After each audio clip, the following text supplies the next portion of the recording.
Thanks. Good afternoon, everyone. This is the January 12, 2023 School Building Committee meeting. Welcome. First item up on our agenda is the approval of the December 29, 2022 minutes. Is there a motion regarding the December 29 minutes? Rich moves to accept. And Chris McNabo seconds. Yes. Any corrections? Then all in favor of approving the December 29 minutes, please indicate. Aye. Okay, thanks, Chris. Any opposed or abstentions? You weren't here? I'll abstain. Okay. Yeah. All right. That brings us then to the opportunity for public input. Go ahead, Brian.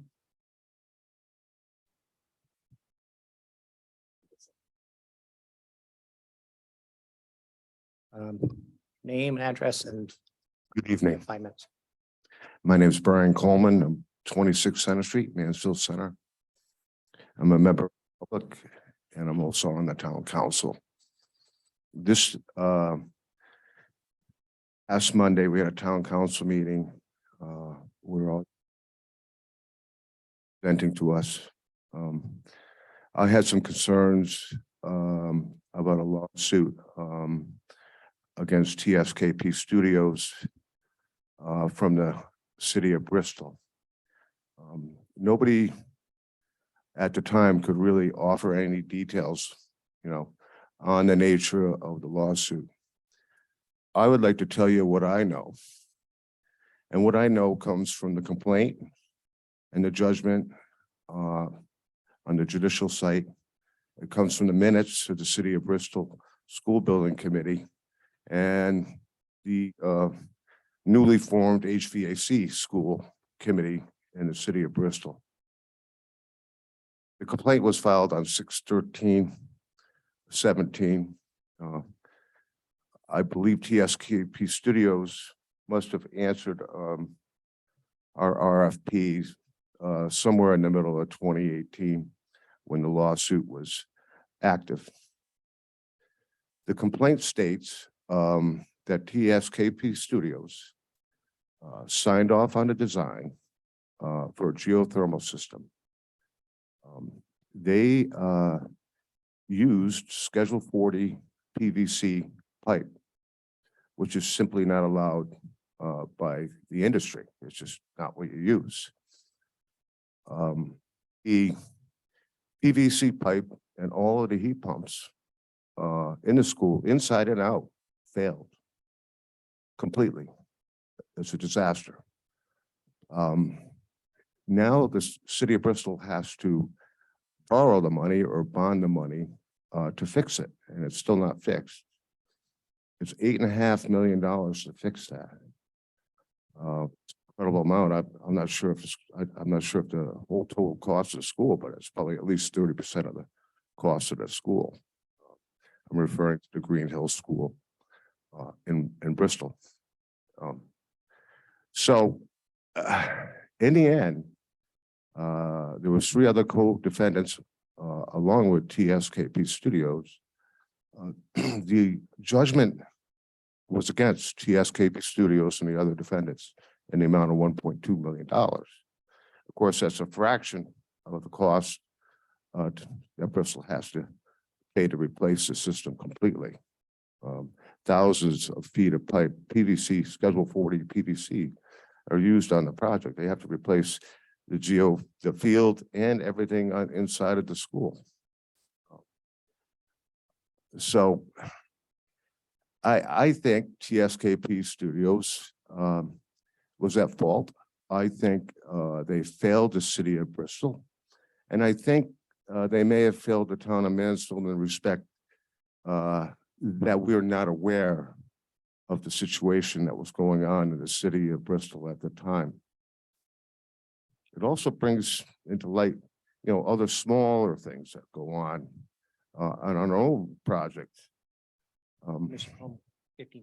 Okay, I just want to mention about the concrete. We used unventilated space heaters to cure the concrete, And that's just not allowed by the industry. Somebody had to walk by and see that and ignore it. So I would like to see, people tending the ship a little more. Thank you. Thank you, Brian. Anybody else that would like to address the building committee? Okay, seeing none, then we'll start with our contractor update.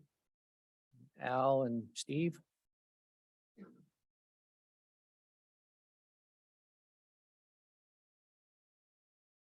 Remember the microphone, stay close to the microphone. Good evening, everyone.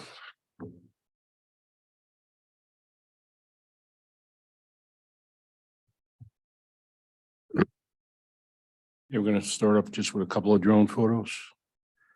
This is the completed parking lot and the west side of the building. Balance of the building here. The ball field still doing well.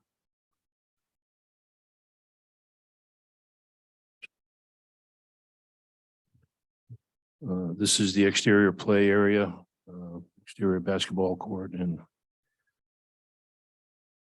it's gonna have a Foursquare and some other games out here. Site furnishings are pretty much in now. Playscapes are ready for kids. This is the 1 through 4. There's 3 photos here.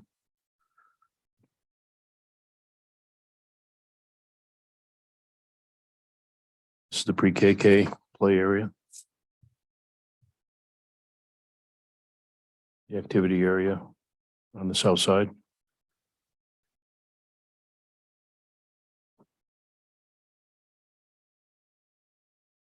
This is the 8-foot service road. Everything's been stabilized on the slopes.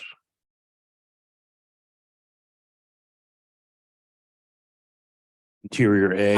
Al, before you go inside, I'm wondering about the learning garden and what the status of that is. I didn't see a picture and I'm curious where that stands and what the timeline is. The learning garden, we just got the cedar in the other day. So we'll be building that in the next couple of weeks. You build that off-site? No, we build it on site. It's all on, wood is all on site. Great. What about the pond? What about the pond is the question. What about Is- the pond? Is it draining? Yeah, the last I saw the pond, which is just a day or two ago, it was down to where they mounded up at the base. So there was maybe 2 or 3 inches of water in there at that time. And Chris had a question. Al, what's going on with the cap on that wall outside the outside play area? The one in the buffer zone there. Yeah, that one right there. We had the capstone for this. It's the same type of stone, but it had too many rust spots in it, which is a natural occurring thing in this sort of stone. So actually, we've credited the amount back to the town. It hasn't been approved yet, but we're waiting for the quarry that all this stone came from. They will allow someone to go down there and hand select pieces of cap. Because we just ordered pallets of it and the way it comes, it comes. But if someone wants to go down and select the capstone that they want, and I would assume it'd be Taisu, the TSKP, they can select the stones they want, we can install them. For the record, we didn't ask for a credit, and we're assuming that per the PR that was issued way back when and paid for, that we're going to get a cap at no extra cost. Yes, Jeff, you have to go to the facility and pick the stones you want. That's all we're asking. We're not going to go and pick stone and deliver them to the site and have them rejected again. Right.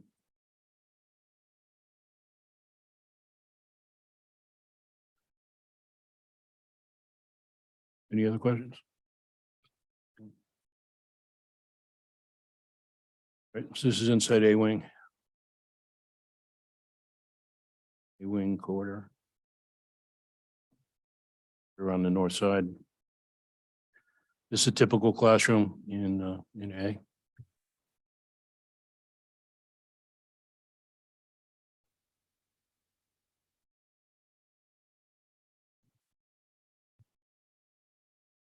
Stair 2. This is the skylights in stair 2. Display cases. Can I ask another question? Speaking go of ahead. displays, so, thank you.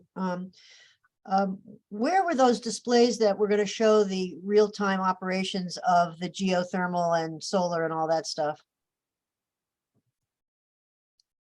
I don't know, Adam, you want to, Yeah, I'll jump in. So update on that. so the actual physical display, well, it's a cloud-based system, so they can be shown on any of the displays or at your home computer if you have the link. The main display of it would be in the front lobby area, right by the main office. And all those TVs are provided by the town, so I'm not sure if they're finished being installed. They were pretty close the last I talked base with Jamie about it. The actual dashboard development is still being put together by the subcontractor. So I haven't seen a final version of that site with the integrated data. I suspect there's still some points to connect based off of the Eversource thing and getting the building management system online and running. So that way the trend logs are pulling the data. So I had something to push up to the website. So short answer is that the website's still in development by the subcontractor. Thank you. Right, this is a photo of the south side balcony. The elevator is now up and running, inspected. It's being protected here with the blankets to protect the cab while the furniture is being moved. It's your typical Area B upper classroom.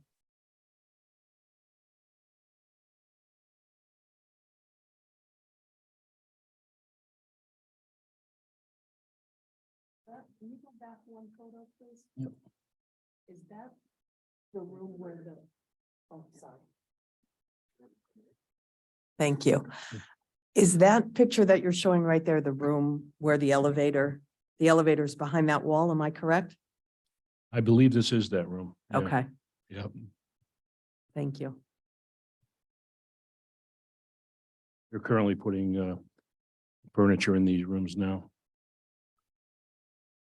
what furniture is arriving now? Is it tables or desks? Or? Tables were in the cafe ready to assemble. They've started assembling tables, but a lot of bookcases have been distributed throughout.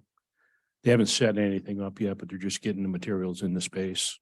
There's some area rugs that have been placed, distributed to the various rooms.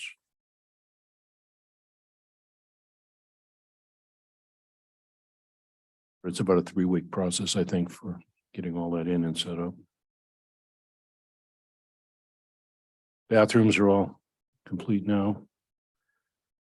The different colors that's a typical interior of the bathrooms. The interiors don't change, just the exterior. Can you come back to the bathroom for a minute? Yep.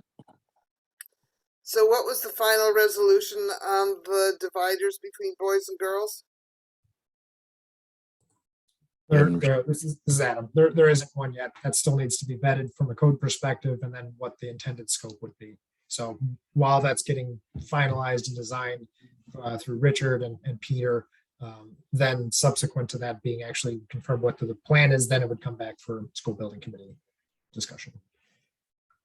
Does And, that mean it's going to take several months before that piece is complete? It would depend on what the solution is. I don't know if Richard's there. Correct me if I'm wrong, Adam. I believe we wrote 2 separate PRs for that. One for a permanent wall that is about 1.5 feet from the ceiling, and then we also have a partition type divider that's following the same language as the toilet partitions. And I believe each PR is in Al's hands, Newfield's hands for pricing. The PRs, yes, but there's also some code considerations and then just the final understanding of what the desired intent would be. That's still forthcoming. And Thank the, you. the Adam? taller dividers and so on are not in yet. Correct. Walls. Chris? Adam, what would be the code considerations for either the partitions or a wall? Question would be to confirm that there aren't problems by having a partial height wall versus a full height wall, and how the ventilation works, how the sprinkler heads work, strobing, in fully separating. So the room is set up in such a way that it could be, but for example, there's a speaker right above where the wall would be. So that would need to be shifted, another speaker added, if it's a full height wall, or can it be a partial height wall? So that's the coordination items on the last detail nitty gritty items to confirm through TSKP with the building official. Okay, because we always intended that to be a potential thing that we could do, so I'm not sure why there would be any problem with, well, unless speakers were placed in a way that we didn't know where exactly that wall would go. No, I think Understood and agree. Yeah.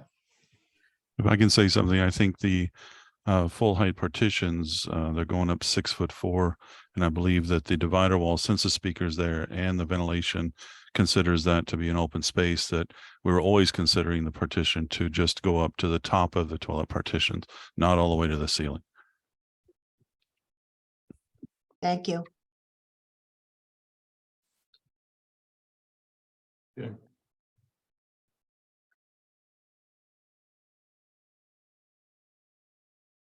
It's another toilet room in upper B. Stair one is now complete. They got the rubber stair treads installed. B lower corridor, B lower, one of the B lower toilet rooms. The typical B lower classroom now.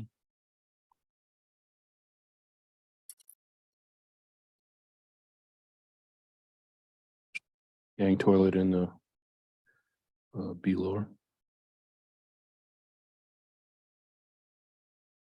The corridors now have the vinyl, the abuse resistant vinyl wall covering on the wainscoting. Music room.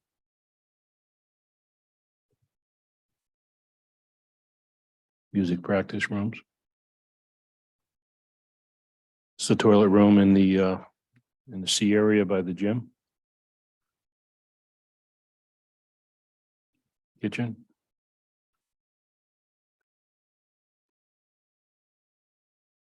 This is the gym.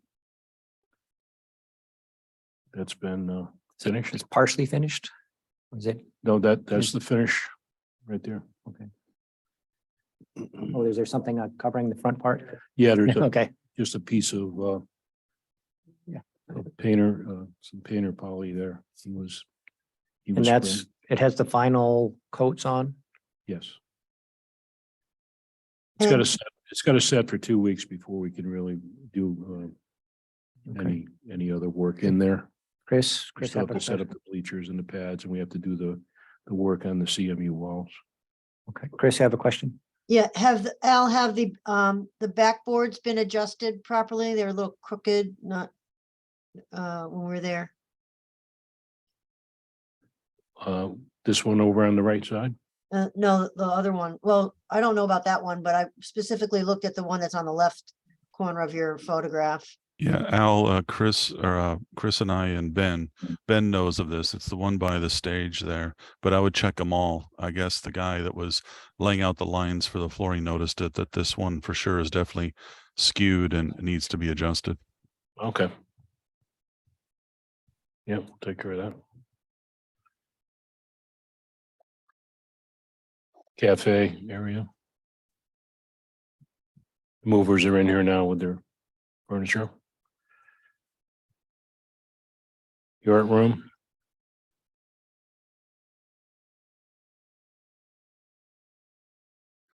Admin. Carpet's in now.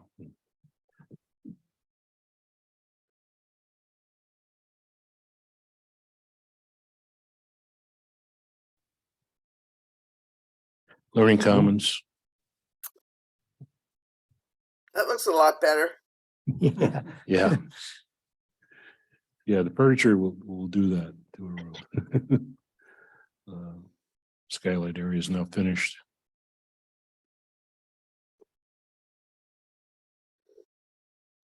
And these are the missing water heaters 1 and 2. They're now installed. And they were supposed to start these up today. I don't have a report on that though. That's it for photos. Okay, questions for Steve or Al?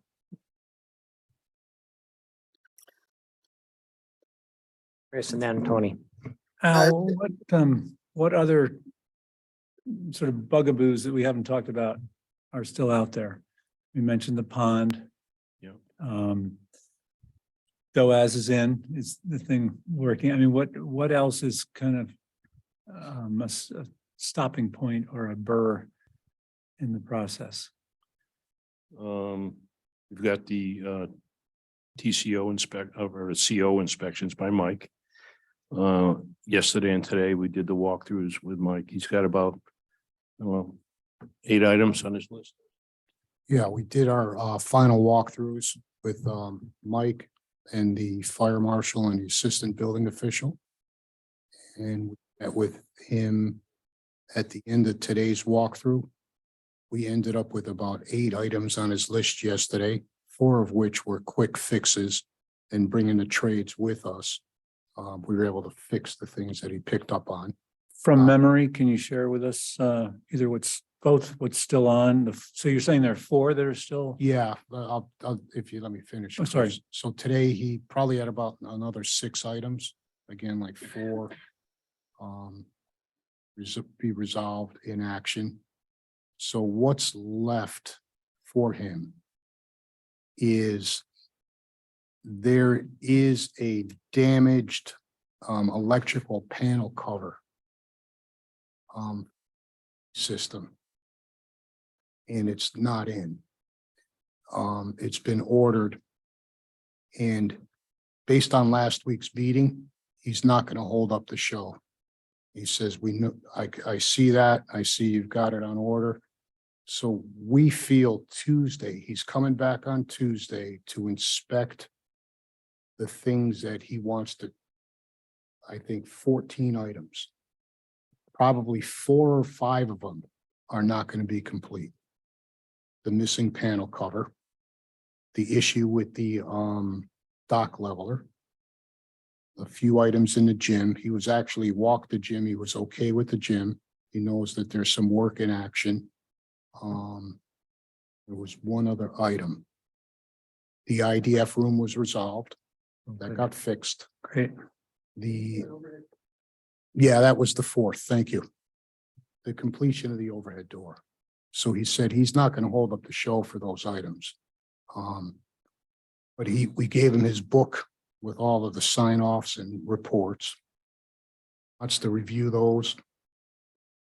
I guess over the weekend. He's not working tomorrow and he's got Monday off. So hopefully Tuesday. He's scheduled to come back Tuesday, but he wants to review the submissions that we gave him. Special inspections got signed off and was actually physically handed to him. We put it in the binder for him. So we think that there's 3 things on the paperwork end that are right now holding up the show.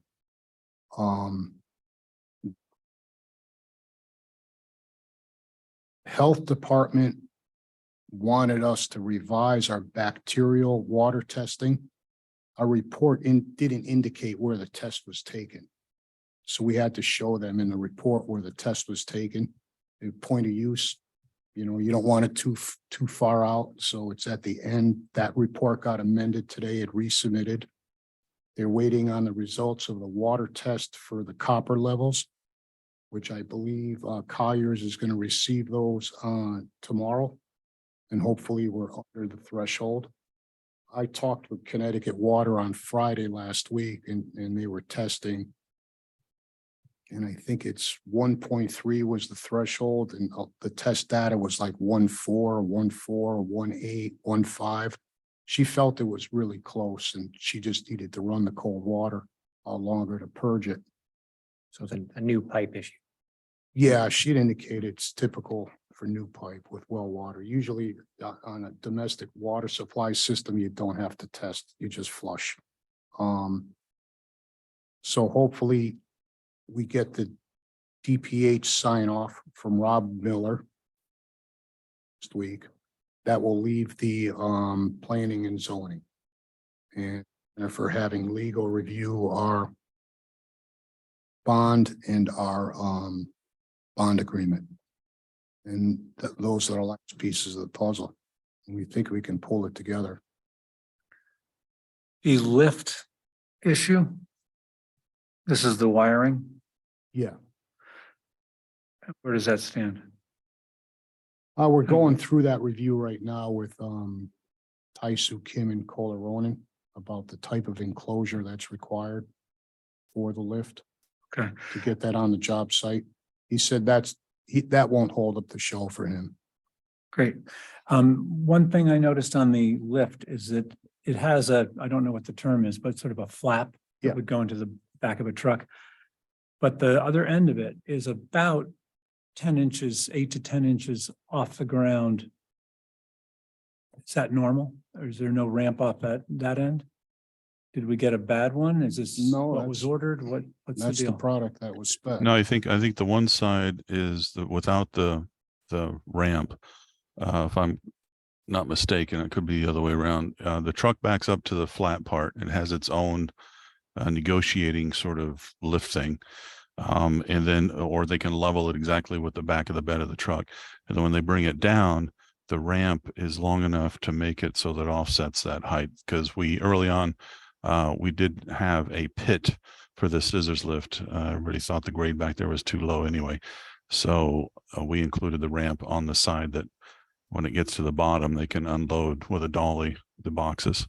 Okay, well, then it's been put in backwards. The flap is No. outwards. No, it's No. that initially it may have been installed. Well, I backwards. don't, Yeah. I mean, from what Jeff just described, he made it sound like the flap belongs on the garage side. And good. Well, I didn't think so, but I thought that's what Jeff said. So anyway, it seems to me there's a very abrupt, The flap's on the right side.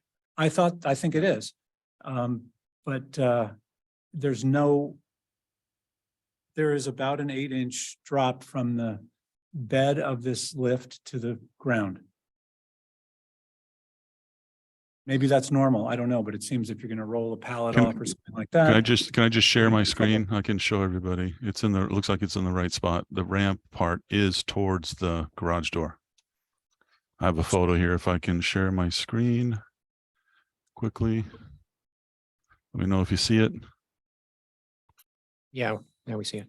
So there it is. And the truck backs up against this. Both sides have these protective cables that come across. Good, okay. That's great. It's been flipped around from when I saw it. And then regarding there's a throw switch or where you flip the power off, right? The emergency thing is already installed. So now we're talking about the enclosures for the controller and the power supply where they go. But the submittal I found today should have everything included, which are these NEMA 4 weatherproof boxes for the things. And it looks like in the accessories, they had a NEMA 4 enclosure for the motor. And since it's on the exterior, we're assuming that's included.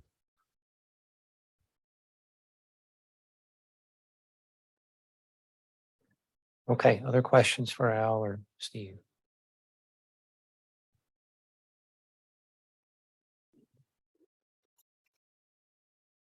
You think Tuesday's the day then? Yeah, we feel pretty comfortable. He was in good spirits. He sees the results of the past few weeks of cleaning up a few things that he had picked up. And we feel pretty good. Great. Okay. Someone else have a question that I missed? Oh, Tony, did you have a question, Tony?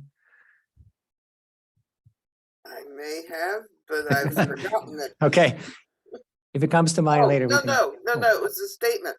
I just wanted to say that you guys all brought most of these pictures to the council on Monday night. And it was such an effective presentation that you didn't get any significant questions back. And I just really wanted to thank you for the presentation. Thank you. Okay, then. We're all good. I think we can move on to the architects update. We have Richard here, we have Jeff online.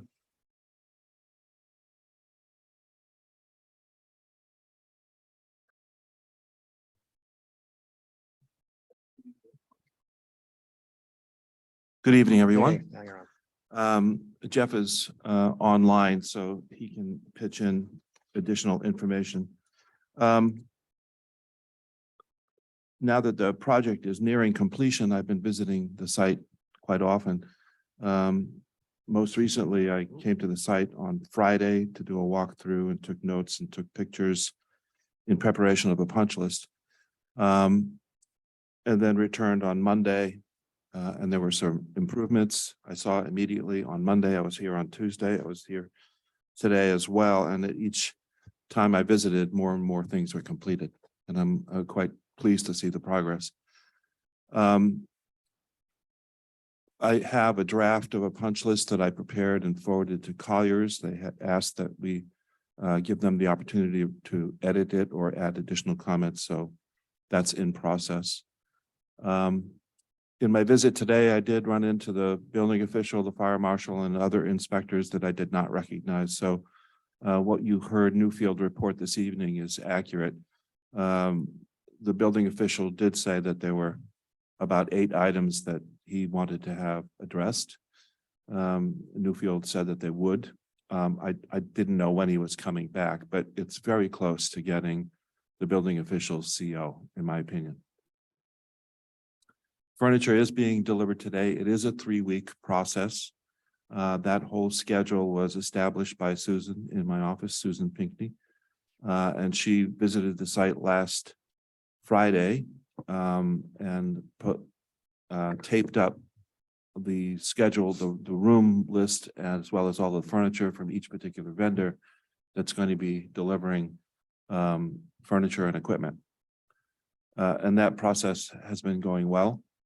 Except that the first delivery truck broke down along the way and they had to come back the second day, but this stuff kind of happens. So there's a whole schedule for furniture, which is included here. A whole calendar that Susan prepared. And when the delivery people arrive, they contact either Bill Treach or Alan Corson and say, come on out, sign delivery slips. That's been going well.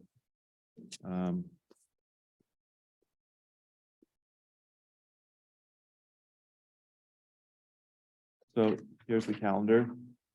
Delivery starts on January 9th, which was Monday, and will run through January 27th.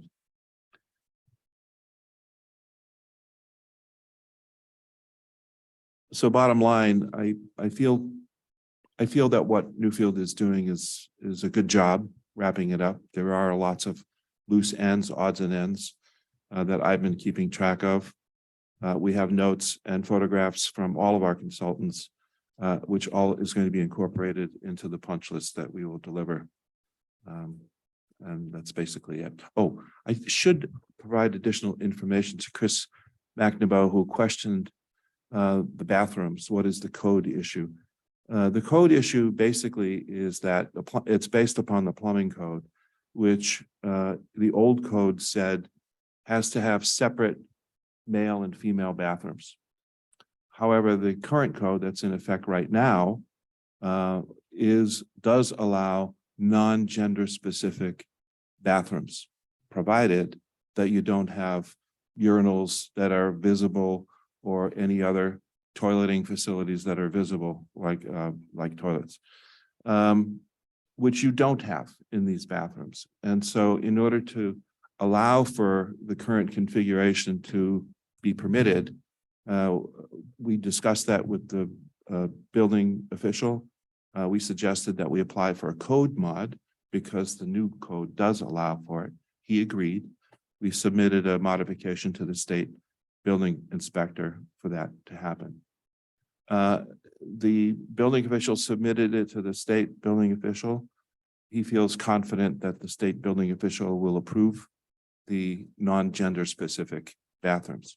However, I know that Peter would like to see some separation. So the interim solution is to designate one of the bathrooms as a girls' room, all 6 stalls, and on the same floor in the other gang bathrooms, all boys, all 6 stalls.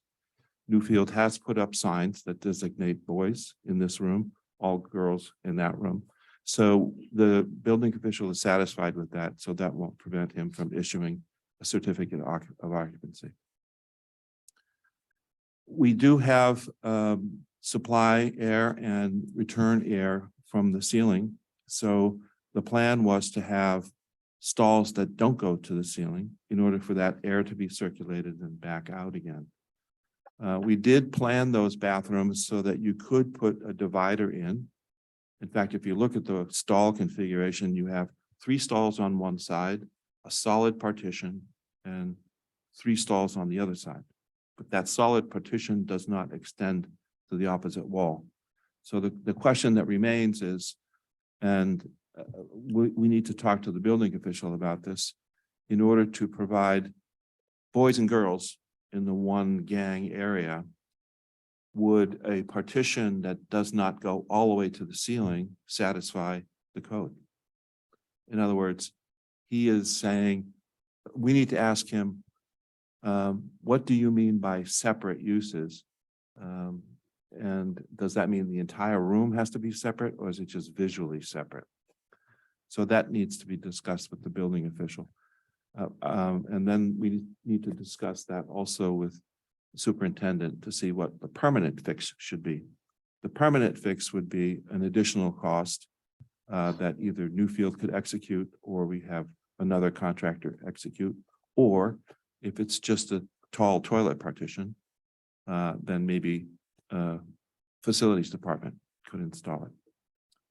Right now, what you see in those bathrooms are not the bathroom stalls that should be there. We specified taller bathroom stalls, which I believe are on order and to be delivered soon. So you'll see a change in those stalls soon. Ryan, go ahead. Richard, I thought I understood talking with Mike Ninto and company earlier in the week, might have been Tuesday, that, because I know there's achieving substantial completion, there's the sort of contractual definition of the project is substantially complete. But do I have it right that you as the architect issue a certificate of substantial completeness that's sort of something that the building inspector, the director of building looks for as a part of his checklist for issuing the CO? The certificate of substantial completion, which is pertaining to the contract Right. between the town and Newfield, is issued by the architect. Okay. That is not what the building official needs. What the building official needs from us is a statement indicating that the construction out on the site complies with the plans and specs. And so I guess then with that clarification, do I understand that you issued, well, TSKP or you personally, however, so on Monday? That's correct. And what was that? Was it the? That was a statement indicating that the construction of the building complies with the plans and specs that are on file at the building department. Okay, thank you.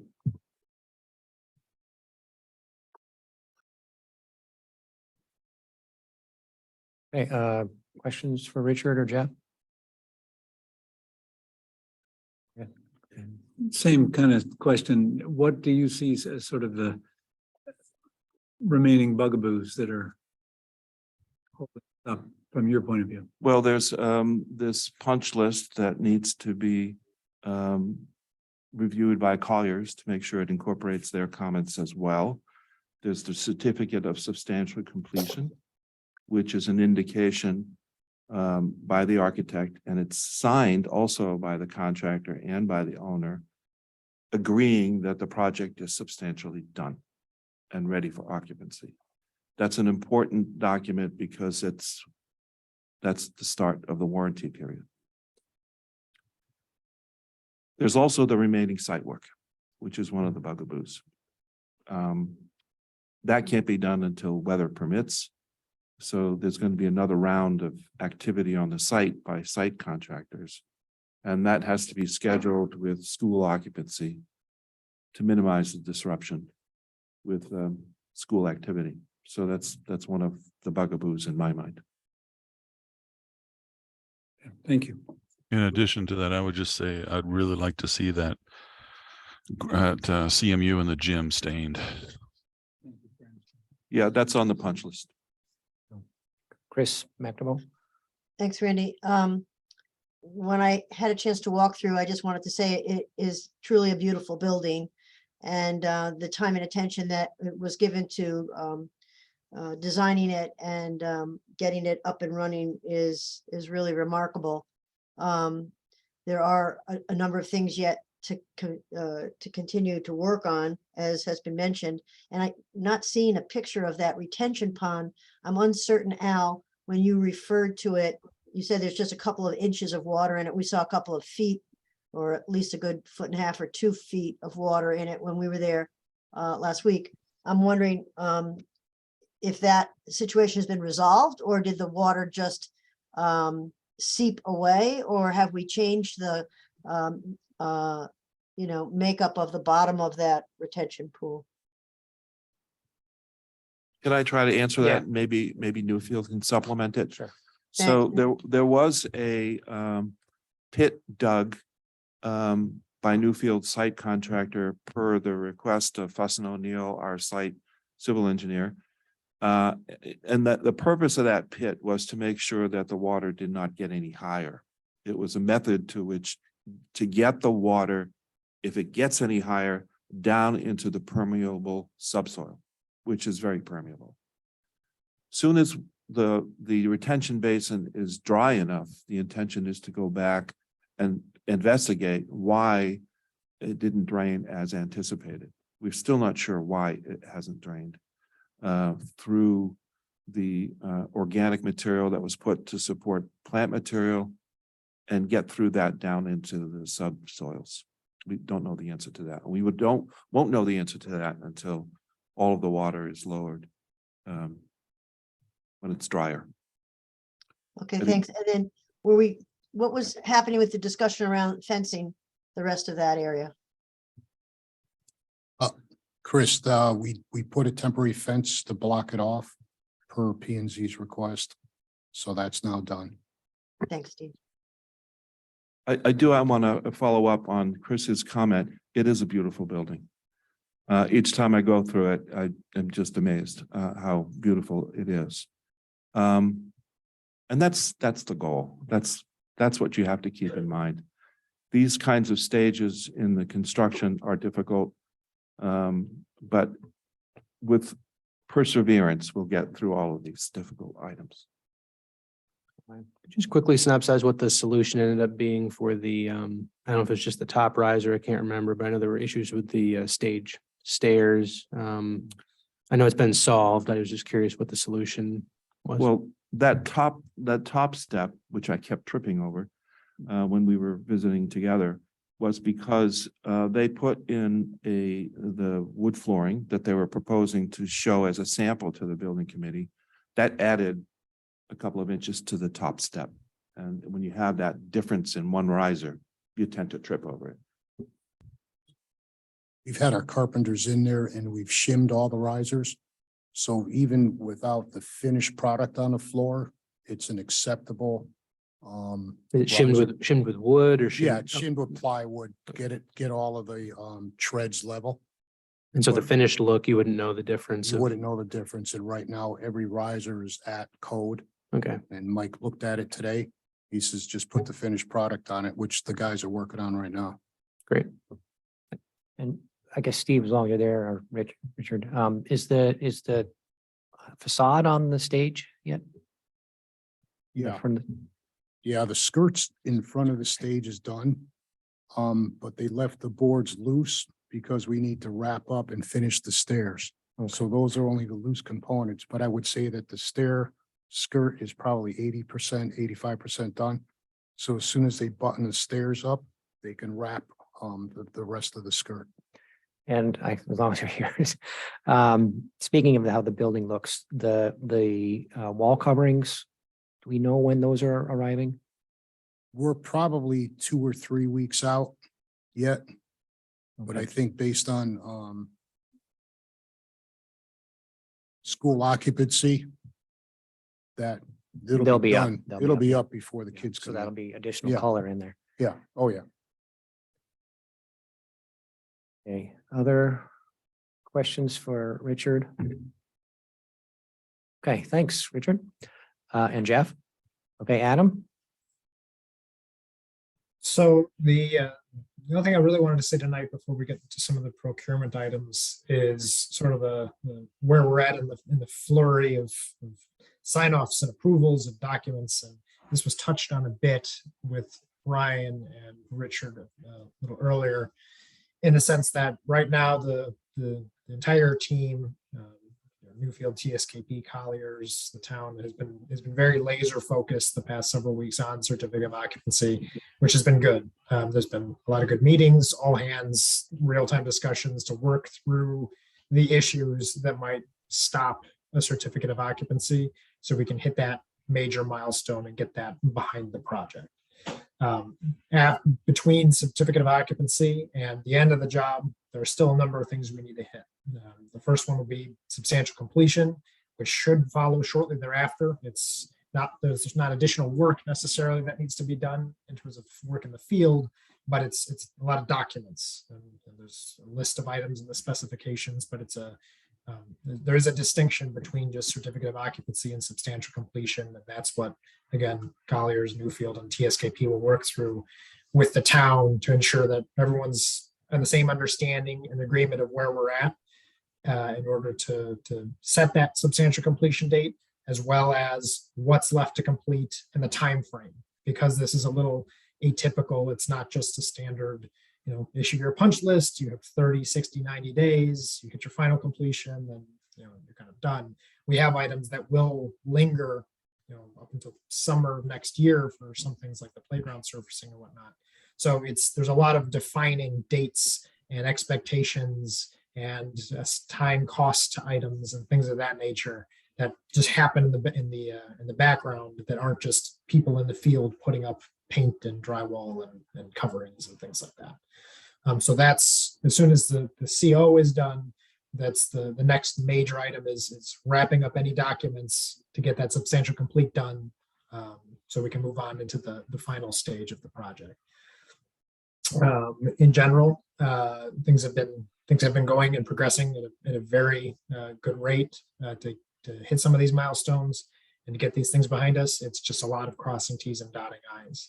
And as if you kind of look into the crystal ball as to what committee meetings will look like once we get past C of O and substantial completion, there will still be items that need to be resolved as part of that long tail document exercise. So change orders that need to be affected.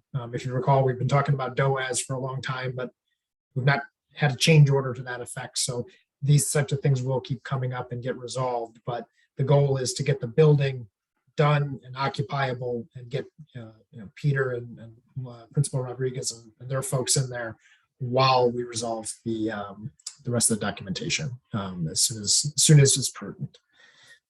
So that's the sort of the high level on where we're at, besides just hearing about C of O. Any questions on that before we get into some of these procurement items?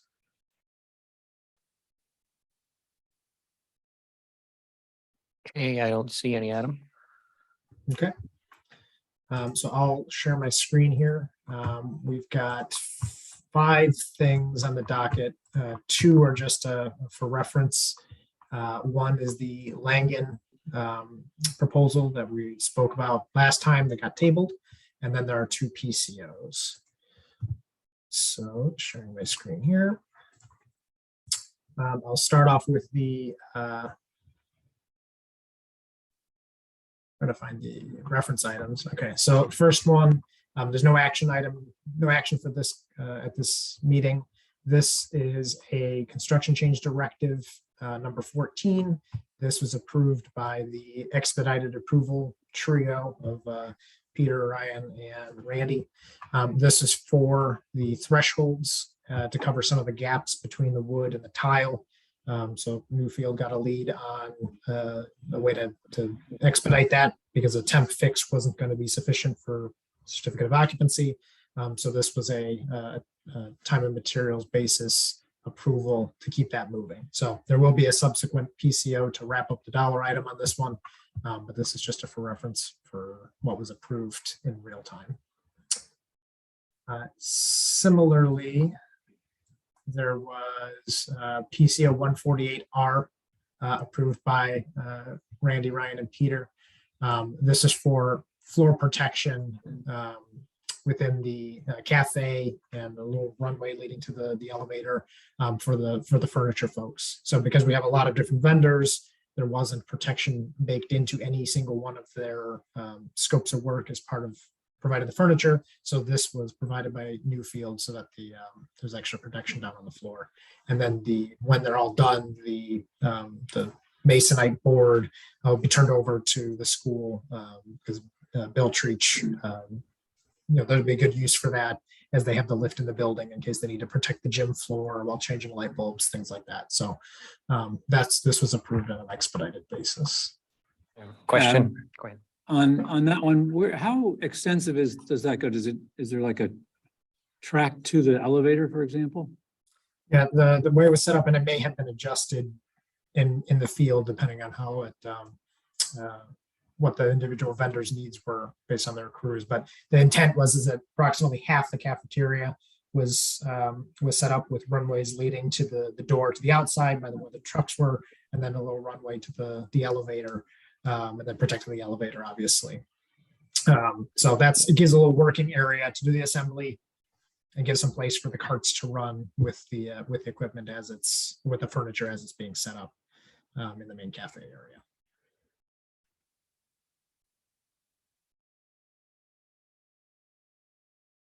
Anything else? Okay. Next one is the Langen proposal. I had also shared a link with the committee provided by Alan to the regulatory requirement. I think Alan's online. If you want to kind of speak to what the requirements are that you were requesting this, Alan. Sure. Yeah, as you can see from that link to the state, they're looking for someone that's qualified to, even though the school should not have asbestos in it, they still need to meet the requirement that they performed an inspection and that they document that in this asbestos management planner, and then that it's still available to the public. And basically it will say there's no asbestos in the school, but it's still required. And even in the future, I have to do 6-month inspections that I got to document to still say there's no asbestos in the school. But that's all part of that, and to get the approval for the state to use the building for a school. This is above and beyond just a letter from Newfield and TSKP saying there's nothing specified and nothing installed, correct? Correct. Those letters will go into this manual, but there's other pieces to it too. It contains a place for us to put our 6-month inspections. It has a couple of different sections in there. Any notifications we do every year, we're supposed to put out to parents a notification. They go into this manual. Okay, are there questions for Alan or Adam on this? Okay, is there a motion to approve this proposal from Langen for amount not to exceed $2,400 for creating an asbestos management plan? Chris McNamara, thank you. Is there a second? Mary, thanks. Any final questions? All in favor of the motion, please indicate. Any opposed or abstentions? Okay, Tasha, I don't know if you could see, but everybody here in the chamber raised their hands. Okay, Thank thank you. you. And then the last two items are very similar. Newfield PCO 140 and Newfield PCO 152 for $700 and $185 respectively. This is for adding the revised toilet tissue holders in the A wing for PCO 140 and in the C wing for PCO 152. If you recall, there was a similar change order approved a little while back for the B wing. They took a look at the A and C wing restrooms to see if they could get around and have it reconfigured so there wouldn't be a conflict. But that wasn't possible. So that's what these two PCOs are for. That's just for the other two wings of the building. Any questions? Then is there a motion to approve PCO 140 for the amount of $711.70 for alternative toilet paper dispensers in Area A? Steve moves, second, Rich. All in favor, please indicate. Any opposed or abstentions? Okay, and then we'll do 152, PCO 152. Is there a motion to approve PCO 152 for the amount of $185.90? Mary moves and Steve seconds. All in favor, please indicate. Opposed or abstentions? Okay, so Tasha, those are both unanimous. Thank you. Okay. Then that would bring us to adjournment, but before we adjourn, I would like to say farewell and best wishes to Tasha. We'll miss you. Appreciated your kind of graceful and gentle manner of keeping things going behind the scenes. We wish you all the best. So Thank you so much. And I hope to, definitely come back when the school is open. I can't wait to come and actually walk through the school with students, and I'm excited. yeah. I was thinking maybe she knew something about the CO we didn't know. She's good. So Tasha, I'm wondering if we're going to be characters in your next book. Well, I'm working on TV and film, so and I'm constantly creating new things. So don't be surprised if you're in the theater and you see someone, a school building committee meeting. Don't be surprised. yeah, like Parks and Rec. Well, anyway, thank you, Tasha. We wish you the best. Yes, thank you, Tasha. It's been great working with you. Good luck, Tasha. Thank you. Okay, and then with that, I would accept the motion to adjourn. So moved. Thank you, Chris. Second, Mary, all in favor? We'll see you next time.